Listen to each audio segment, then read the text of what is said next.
What's up YouTube, Ultimate here, and today we're going to be going over the brand new DLC mode that just got announced for the Resident Evil 2 Remake, and that is the Ghost Survivors mode. So the Ghost Survivors mode is going to be additional campaigns for the Resident Evil 2 game, and we're going to be first getting the Resident Evil 2 Mayor's Daughters campaign, that's going to be dropping on February 15th, which is only 9 days away. So the game was released on the 25th of January, and now on February 15th we're getting our first DLC campaign, which is going to be the Mayor's Daughter one, which is kind of freaking crazy, considering the fact that, the game's just been released. It's amazing, and looks like Capcom is really riding the hype train right now.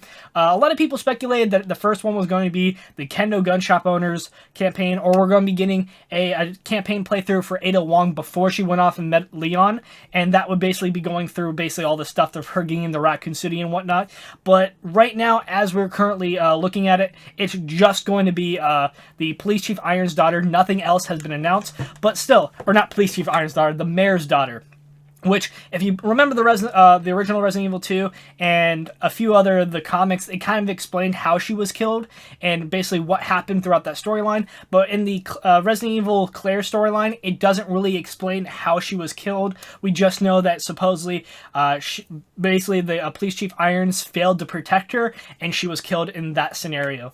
But we obviously know from the storyline that that wasn't actually what happened. But we are going to be going off and playing through it. It looks like it's going to be starting you out in basically Resident Evil, the Raccoon City environment, and then you're going to be working your way to getting to the police station, which you might actually either meet up with Marvin or Elliot, and I'm really thinking it's going to be Elliot, because I believe that if you were to meet up with Marvin, it would have to have been after Leon went and basically put together the puzzle and went underground, which that very well might be possible, because if you actually go through the playthrough, you can actually get almost the entire puzzle done basically before meeting Claire, and right after that you can just immediately go out underground. If that's the case, then there's a solid chance that basically the Mayor's daughter might actually go off and meet up with Marvin before he turns into a zombie, and then he goes off and tries to point her in the direction of the Police Chief Irons room, and then once that all happens, then that's when Claire goes through, meets up with Marvin, etc., and something along those lines. But we don't really know too much right now.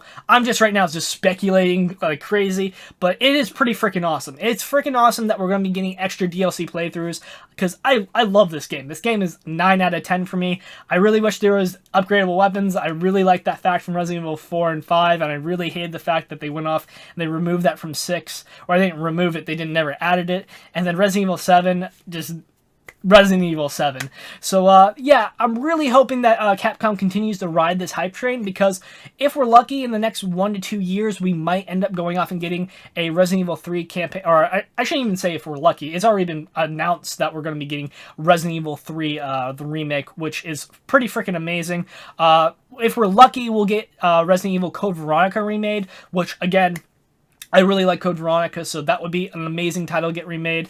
And maybe, who knows, if this all works out, Resident Evil might just become that kind of Nintendo logic where basically they're just going to redo all their games over and over and over again, which, I'd be a big fan of that, because if we could get a remake of Resident Evil 0, that would be completely awesome, considering the fact that a lot of people never even played Resident Evil 0 or Resident Evil Outbreak. So, as always, guys, thanks for watching. Let me know what you guys think about this. Do you like it? Do you love it? Do you hate it?